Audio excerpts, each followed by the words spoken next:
Cents Per Mile, featuring Charles Gracie, Paul Gibson, and Josh Haynes.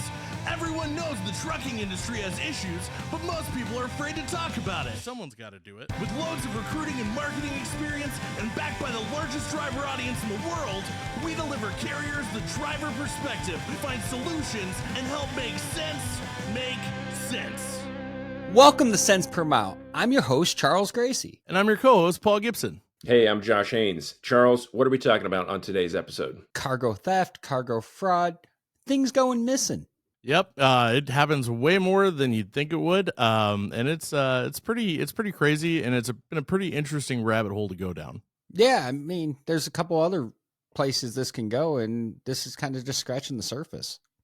Yep, but before we get too far into it, like normal, we are on YouTube. We're pretty much everywhere you listen to podcasts, so if you could go rate, subscribe, all that kind of stuff, that helps push us out a little bit further and helps us do a little bit more cool stuff. You can also go to centspermilepodcast.com where you can suggest a topic to be a guest or to become a sponsor. Sponsors. Who's our sponsor today, Charles? We got Driver's Legal Plan. They're the most experienced CDL defense firm. You should check them out. They're at driverslegalplan.com. All right. And the other thing, too, is we have a special link that you can click and you can get a discount on your tickets to the Future of Freight Festival put on by FreightWaves. Because you know a guy. Or guys. Fair enough. All right. Well, that being said, it is time to get to the news. All right, so it's time for 10-2 News, where we look back at CDLLife and get some of the most interesting, related, or crazy articles from the past couple weeks.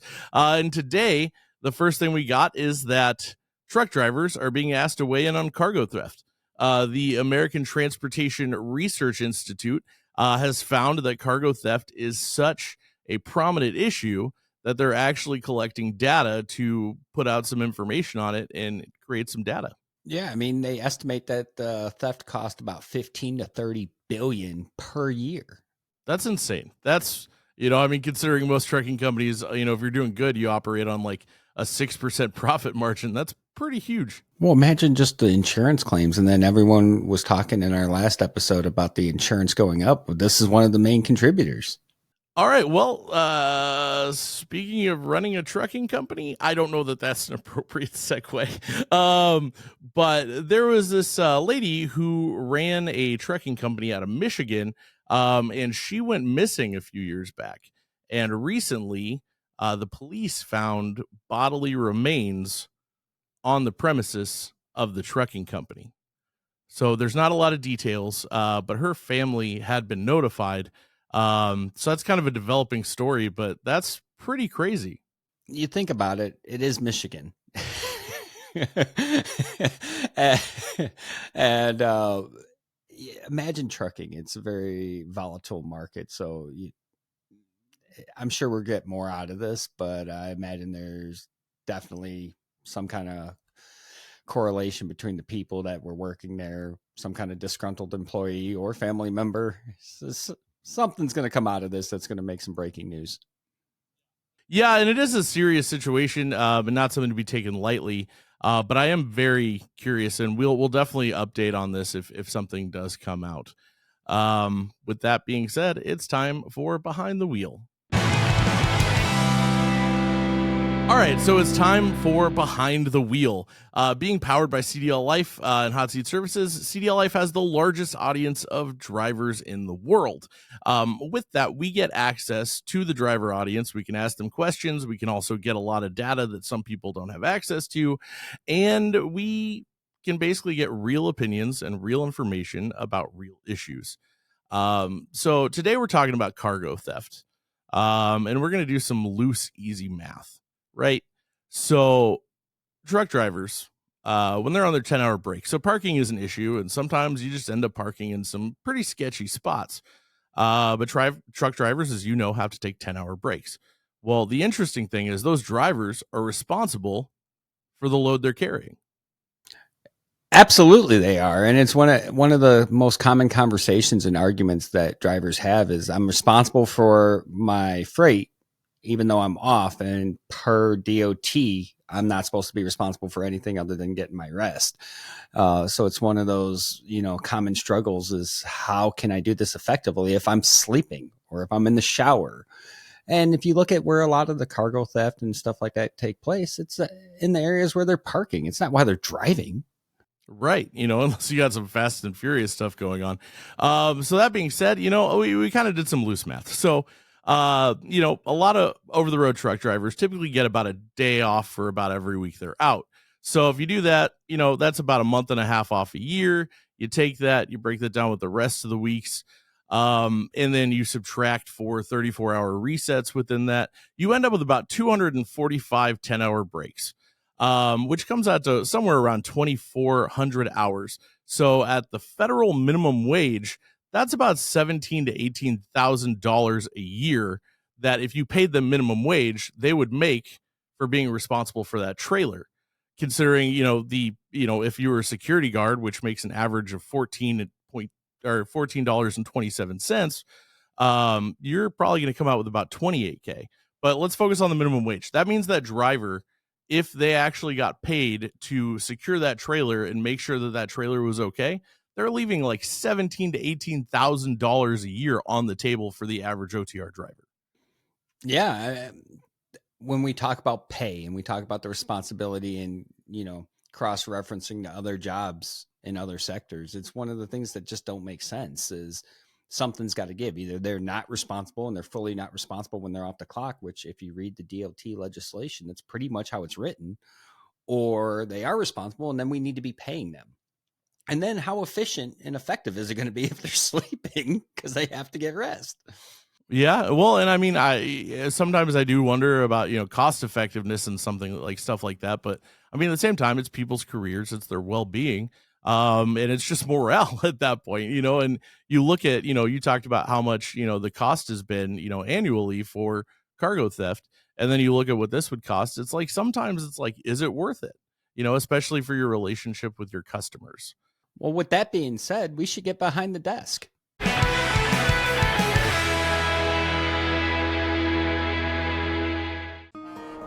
Getting drivers on the road has never been more stressful. Carriers want to grow, but find themselves buried in paperwork, wasting time on ineffective marketing, slow hiring processes, and outdated systems. Add the constant anxiety of complying with changing safety regulations. One wrong move, you could lose it all. Enter Tenstreet. Now imagine, no more paperwork. Instead, with a simple click, you log into a powerful all-in-one platform that will help you market, recruit, onboard, manage, and retain your drivers. We offer powerful technology solutions for the trucking industry, like JobStore, our online marketplace where you can seamlessly post to over 20 job boards with just a few clicks. IntelliApp, which uses the power of pre-population to reduce a driver's time to apply from hours to minutes. And Driver Pulse, our mobile app that connects carriers to drivers. Using tools like these means more qualified applicants, reduced time to hire, and integrated systems. Whether you have one truck or 1,000, our dedicated expert teams partner with you to streamline your processes and grow your business.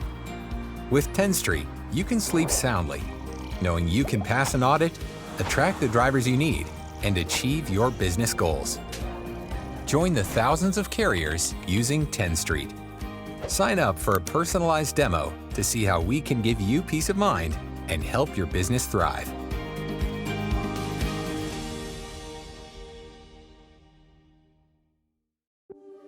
Attention truckers, it only takes one ticket to lose your job because of unnecessary traffic convictions.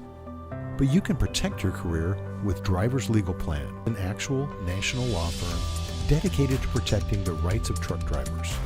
We make the highest quality legal representation available to truck drivers, and we make it affordable. You can rest easy knowing you have a trucker's attorney always on your side. Call Driver's Legal Plan today to start protecting your driving record and your career. All right, so it's time to make sense. And our main topic today is cargo theft. Charles, you seemed pretty passionate about, choosing this as an option, for an episode. What are your thoughts on it? Well, I mean, it's only fitting that it's on Make Sense, because this just doesn't make any sense. It's one of the longest reigning problems in trucking, and we have very little progression in solving it. It revolves around so many different moving parts: parking, drivers' hours of service, locations, not wanting drivers to park on location until an hour or two prior to their appointment. I mean, there's so many things that can contribute to solving this that haven't moved at all. Yeah, I mean, and the other thing with that too is it's just like you don't hear about it like you hear about other things. So it is almost like it's not a front of mind kind of thing, and it's another one of those things that it seems the industry is just kind of taking the L on. It's like, oh well, this is just going to happen. What are we going to do about it? Not much we can do about it. 14 to 30 billion dollars a year. You think we'd be trying to mobilize some solutions to this, but here we are. We're still fighting for bathroom access, but we can't even take care of something that's costing us billions of dollars a year. Yeah, I mean, it just I don't even. Sometimes I'm at a loss, especially like until we did this, I didn't realize how big the numbers were because of like how much it doesn't get talked about. I'm surprised that this isn't more of like a forefront conversation. Well, it is for some people. For some people, they're actively working to solve this because, again, there's so many different angles you can attack this from. It's from validating carriers to working with the right brokers to, all the different relationships that can help mitigate this on the front end. But there's still the back end of this, where drivers are parking. I mean, when I was driving, we were hauling batteries out of Georgia, and they had a rule where drivers could not stop for the first 3 hours after leaving there because it was very prominent in that area. People would follow trucks out and wait for them to get fuel and then rob the batteries out the back of the trailer. Mm-hmm. So yeah, so there's that, and then like I guess maybe because you talked about both sides of it, and obviously I understand the idea of the parking situation and like trailers getting broken into, and maybe someone who says that they're a broker or something like that really just poses and offers a cheap rate and like then steals your stuff. But like what other examples have you kind of seen of this for people who aren't necessarily educated on it that well, like myself? Yeah, I mean, I've seen anything from carriers being misrepresented by people stealing their DOT numbers to pick up a load and it's stolen from the time it gets loaded. I've seen it from the point of view where the freight's being stolen off the back of the trailers when the drivers are parked. I've seen drivers get robbed at gunpoint while driving. They get forced into a stop and then robbed. I mean, you're seeing all kinds of different angles that could be worked here.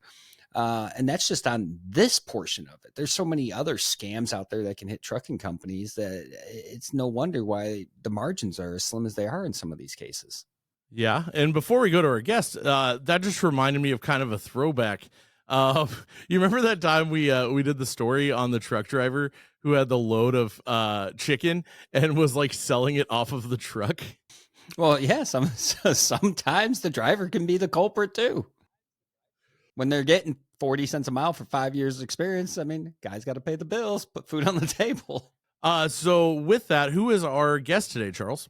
We got a friend of mine, Sage. Welcome to Cents Per Mile. Hey, how's it going? Thanks for having me on. We're talking about cargo theft, cargo fraud, and you work on the brokerage side of things, and you've been in trucking for a bit, so would love to tap you for a little bit of knowledge and insight here. Yeah, so I've been in trucking. I've had my CDL. I've been a carrier, and now I'm a broker, and I move specialized freight now. So a lot of my freight's not getting stolen when it's 20 foot tall and stuff. But a lot of the issues that we're having in the industry is the fact that it's looked as just breakage, right? So you say it's $30 billion in a $1 trillion industry. So who it actually affects the most is the small carrier that had something stolen. So that's when that small carrier has to really start to look out for himself, or small brokerage that might lose a customer and be thrown under the bus because this stuff's stolen. So unfortunately, the big picture of it is being just kind of passed over, but the little picture of actually who it actually damages in the long run is the issue.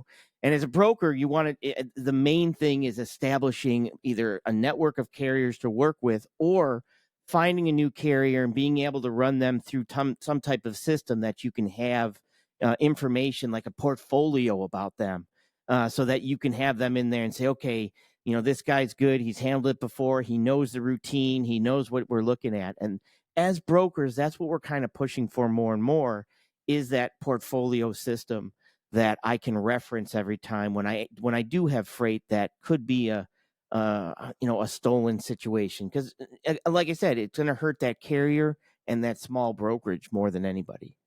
I got to ask you on this. You sit on the brokerage side of things, and you see a lot of the brokers' conversations regarding screening the drivers, screening the carriers, and a lot of drivers are very abrasive to this process. But I wonder if it all stems as a way to try to solve this whole fraud problem. Yeah, I think, and it's a lot in my being a broker, and don't hold that against me and start, swatting me, but Too late, my guy. that being a broker, what you have to understand is I feel there's a lot of bad broker training. My job when I'm talking to a carrier, it's an interview process, and I'm going through an interview just like you would be applying for a job. And I'm going to look at this interview, and some carriers come with a resume, and they're going to say, hey, I do this, I've done this, I've done this. But if they haven't, I got to basically interview them and see if they bring value to my company and if they're the right fit. So a lot of times when I'm, posting a load and then, talking to a carrier, I ask them about their equipment. I ask because truck drivers like to talk about their equipment. So that's a good sign that they're not a fraudulent carrier. They can answer the questions about the equipment. They like to talk about their Kenworth or their Peterbilt, the type of equipment. I do open deck. They like to talk about if they're a specific style of step deck, like a low profile one or a standard. And it's that interview process that you have to be quick with, but it can't be skipped, and it can't be just, thrown out where you're just grabbing. You really want to know about the person that's going to haul your freight. And that interview process of that one-on-one is how you learn that about who you're going to be assigning to then haul your customers' freight and keep food on your table. So it's something that brokers need to start learning how to do and making that a key point of when they interview drivers. It sounds like it's the equivalent of like a VA physical, like turn your head, cough. Do you pass enough to, carry my freight? Yeah, sometimes it is. And sometimes you got to be able to get that feeling. Like anytime, like I said, for hiring for positions, you want to hire the right person for the position that, because that's going to make your company more profitable. It's going to make your company more efficient. And that's how you have to look at the drivers that you're hiring. So you hope that the drivers are open to that and open to being able to be asked questions and answer them. And if you approach it properly, you'll get that. It's when you speed through and you don't really pay attention is when brokers seem to be hiring carriers that might just not even be real carriers. The next thing you know, your freight's gone and you're the broker that's in trouble with that. So how often does that happen? Like from a brokerage standpoint, you assign a load to a carrier and then it turns out it's a fraudulent carrier. It's happening more and more often since because of COVID and the amount of carriers that came in to the market. But it's happening more and more because of that. And it's up to us in the private sector to try to find either technology or ways to be able to weed through that process. Well, on Cents Per Mile, we're all about tackling those tough topics, but we're also about bringing solutions. So our guests coming on later in the show, they're exactly that, a solution to this. So I'm interested to hear what they have to say. But from a brokerage standpoint, if you had to offer one piece of advice on a way to do this correctly to mitigate any loss, what comes to the forefront of your mind? Find technology that works, use that technology, and keep a consistent way of bringing the right carriers into your business. All right. Well, appreciate you stopping on Cents Per Mile, Sage, and look forward to having more conversations to come. Stan, thank you so much for letting me talk. Hot Seat Services has Rent-A-Recruiter. Wait! Hey Michael, have you heard that Hot Seat Services Rent-A-Recruiter service will place their staff in your organization similar to a temporary hire model? No way, what else does it do?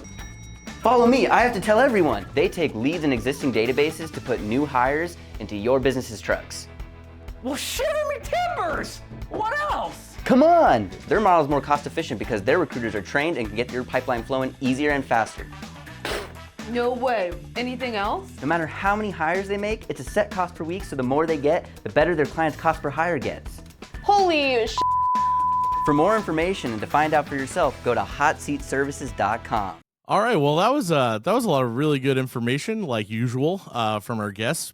But it kind of left me with a question, because he talked about how he did like more specialized type stuff. And now I just want to research and find out if there's ever been an incident where someone maybe stole a truck where the trailer was loaded with like a windmill blade. I'm not sure it's easy enough to, get rid of that and get a return on your time spent to take it. I mean, I don't know. People do some crazy stuff, man. I would just be curious, like, I mean, but like what that would look like with like specialized stuff. Obviously stuff that's big enough to where you need permits, but like if you got something really big on the flatbed, some like heavy machinery that maybe doesn't require like a block car and stuff. I would be curious what that looks like. I'm sure they go through those lots and they're like, yeah, that just doesn't look like something that's going to service what we're looking for. We're going to pass and go to the box trailer and just like, we'll take the mystery box. I'm just saying, could you imagine, like, he talked about, sometimes like people will just walk out of the truck stop and their truck's gone. But like, could you imagine like losing track of a bulldozer? I could just see him trying to offload that on the back end. Like, hey, I got this nice Peterbilt, this nice flatbed trailer, and I'll even throw in a bulldozer on top of it for no extra cost. Right. No, that's pretty absurd. But what was your favorite takeaway from talking to Sage, or biggest takeaway, I guess, necessarily? I think it's interesting because it's not often we get brokers on and we take it easy on them, but to get one on to share their insights as far as what they're doing to help combat this, because it makes their job difficult. Their reputation of their company's at stake when they're giving out these loads. So if these loads are going to fraudulent carriers because they're not doing their due diligence, and that's just helping mitigate it. That doesn't mean everything they do is going to be 100%. There's still the opportunity for someone to commit fraud. So when it's affecting their business, their reputation, I think it's nice to know that some of them are going that extra couple steps that we might view as an inconvenience. But when you start to look at the bigger picture, it all checks out. You're not wrong in saying that, but I mean, and we've given a lot of consolations on the show, but like, I don't know how you just kind of made me feel bad for brokers. Here, I'll make you feel better. We did have one that said transparency in brokerage is the same as socialism. So there you go. You feeling better now? No, it's just odd. It's so, that's the one thing I love about the show is we get so many different perspectives that, even things that you have set in your mind, you learn things. You're like, oh, this is interesting. But speaking of learning things, we have some more guests, right, Charles? Yeah, I brought some friends on. I brought Dale Prax from Freight Validate and Meg Boaz from MyCarrierPortal on to talk to us about freight fraud. Hey, thanks for having us on the show, Charles. I really appreciate the invite. No, we're all about talking about the problems, but we like to also offer solutions. And it seems like that's kind of your corner of the market. So I'd love to hear about how you guys are helping solve this problem. Sure. And I'll start with saying that I've been a freight broker for 32 years, so nothing you say to me will hurt my feelings. So, but I've also been a truck driver and owner-operator on a trucking company. So I've been around the block a little bit. And that's probably what got us into fighting the fraud problem, because as a freight broker, we see all these, so-called solutions, starting with the FMCSA down to every platform out there. And I just decided that not many of these platforms have somebody that's got 32 years of experience in the trenches, seeing the freight that's happened, seeing freight around us, and really having ways that maybe we can mitigate it. Well, and certainly the FMCSA is not bringing any solutions or experience. Oh my goodness. Yeah, I could go for hours about, just a conversation I had this morning with the director of the FMCSA where, we're not just a vetting company. Working MyCarrierPortal, we're like, if you went to the airport, I'm the guy that checks the passenger, make sure they're good to go, they're who they say they are, identity, all those kind of things. And then MyCarrierPortal checks the baggage. So I don't let them get past the gate if they aren't who they say they are. And then MyCarrierPortal checks to make sure they're not putting a gun in the suitcase. Now, if they do, I know who they are. And I know they're in compliance with the law. But we do that. That's a primary mission. But the other mission is to educate the drivers, the owner-operators, the brokers, and what to look for, and to even fix their own information. For instance, yesterday, when we started our integration with MyCarrierPortal last Friday, yesterday I get a call from a company who says, hey, the carrier I'm using is disqualified in your system. Why is that? And so we look him up, and his principal place of business is a post office box. That's a violation of 49 CFR 390.5T, has been forever. This carrier has been in business since 1974. They changed that address to a P.O. box in 1975. So for almost 60 years, the Federal Motor Carrier Safety Administration has never done a new entry audit or any other audit on this company to find out that there's a violation of of a regulation. So how could this broker show up when a broker wants to look at this carrier and says, this guy doesn't even have a safety rate. He's been around for 60 years. So it's not just bad guys using post office boxes. They're good guys, just don't know the rules. So we try and teach those guys the rules. So in this particular case, we told them how to do it. Fill out your MCS, MCSA 5889. A lot of people think to use the 150, but 5889 is really the form of one to use because it's faster. So this person sent in a 150, and they called us this morning and says, I still have a red X that shows that I'm in violation of the regulation. And that's because the Federal Motor Carrier Safety Administration changes address in SMS, changing on company snapshot, but licensing insurance still shows the old address. So I got a hold of the director and said, how can this happen? We have 3 separate documents. And his answer was, our systems don't talk well to each other. They don't communicate well with each other. But we're working on that in our next modernization initiative. Well, that doesn't help people now trying to fight fraud when you say to look up their address to make sure it's correct, when the FMCSA doesn't even know if it's correct or not because they're using communication systems that don't communicate with each other. So to make a long story short, what we are really, between our integration with MyCarrierPortal, we are the QA department for the FMCSA.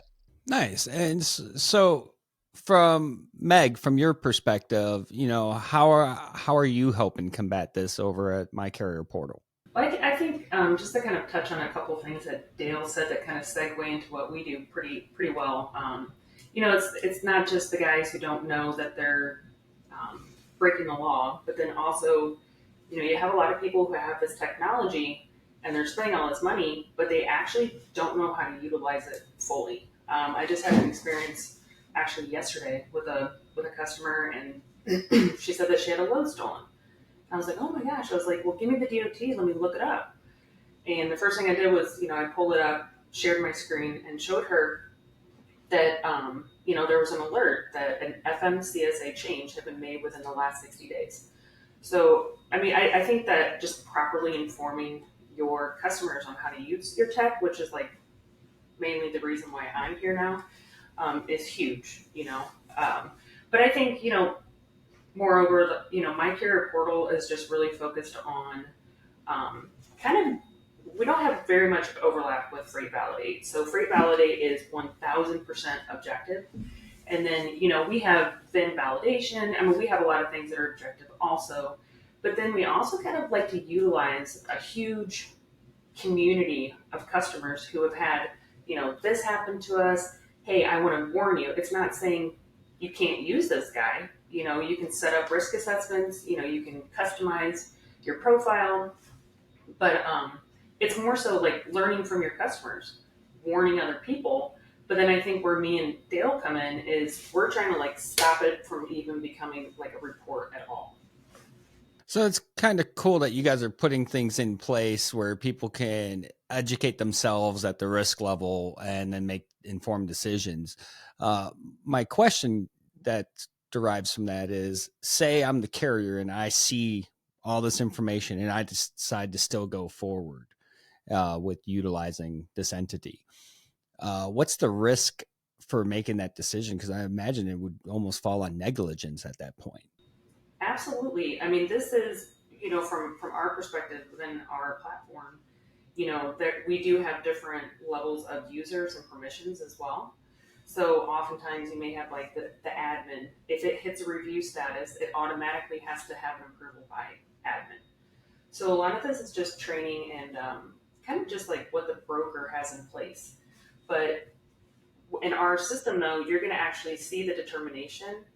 We're giving you all the data. There's still people just like today, Dale, they're like, nope, still going to use them. And it's like, we tried.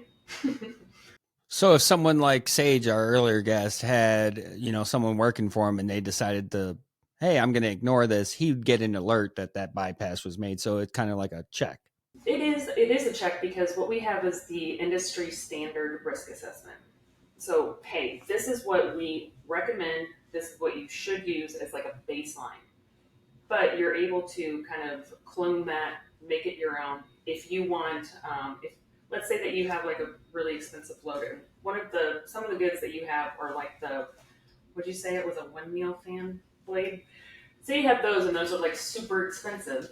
Well, maybe on your assessment, you won't let a carrier who has not done like 10 loads for you ever move an expensive good, Or, I mean, there's certain things like that in place. But yeah, I mean, overall, if they do get a load stolen, I mean, we'll go back and say, hey, well, based on our standard, that should have been an automatic fail, or this should have been a review. Yeah, you didn't follow our recommendation type thing. And I think that's huge because information's power. And if you have the information at your fingertips, why wouldn't you use it? I mean, that's your reputation as a carrier or a broker that you're trying to protect. If you're enlisting, your company or Dale's company's help to help you combat that, I can't imagine why you wouldn't use the information that you guys are supplying. Great.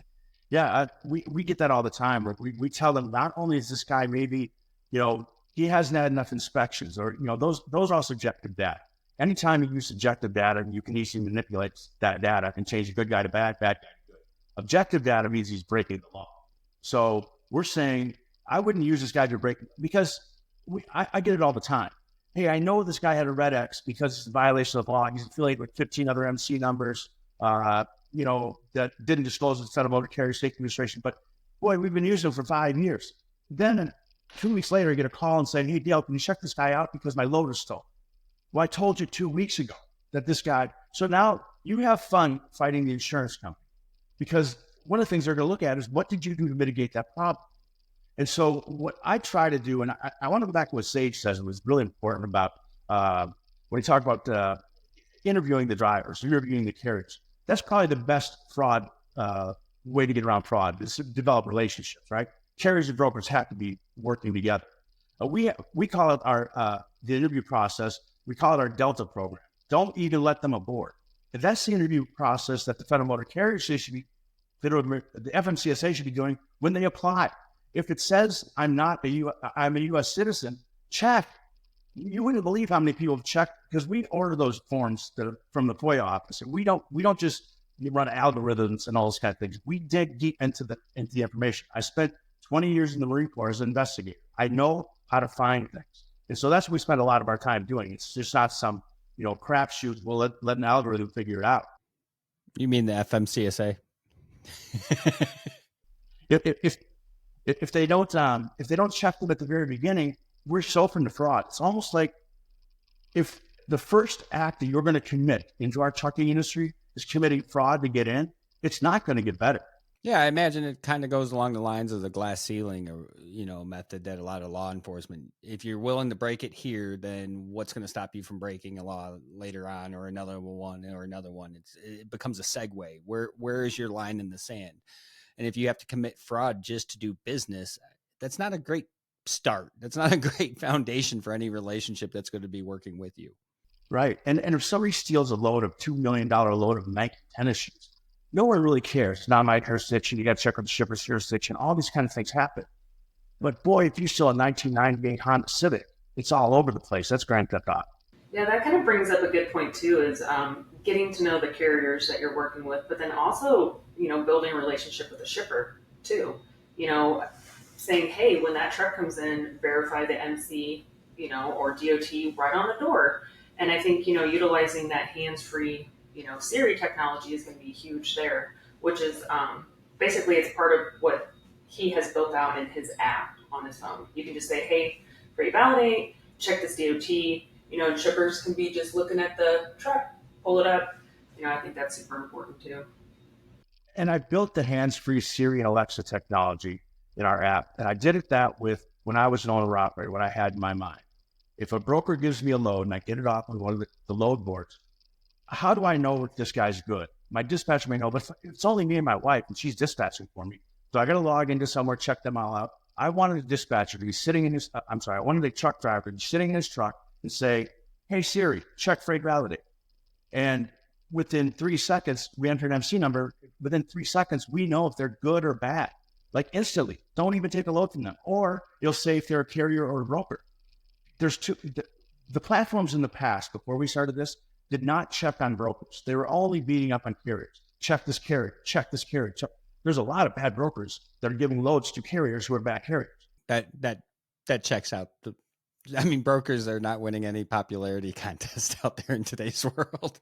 Definitely not on cents per mile. I think Sage had one of the most tame interviews with us yet. Yeah, well, and speaking of things getting stolen, our time is about out. So real quick, before you guys go and before we go, that's a lot of really interesting stuff with a lot of potential and a big future. Where can people go to find out more about you guys? Well, I'm all over LinkedIn, probably too much. Dale Prax, our LinkedIn, and also our website is www.freightvalidate.com. Yeah, and we're at MyCarrierPortal.com. You can find me on LinkedIn, but I would probably go to our company page for that because I kind of post like silly stuff mostly. But I try to intertwine, freight news and stuff like that. Or you can reach out to me directly and Boaz at MyCarrierPortal.com too. With that being said, all good things coming to an end. I'm your host, Charles Gracie. And I'm your co-host, Paul Gibson. See you next time.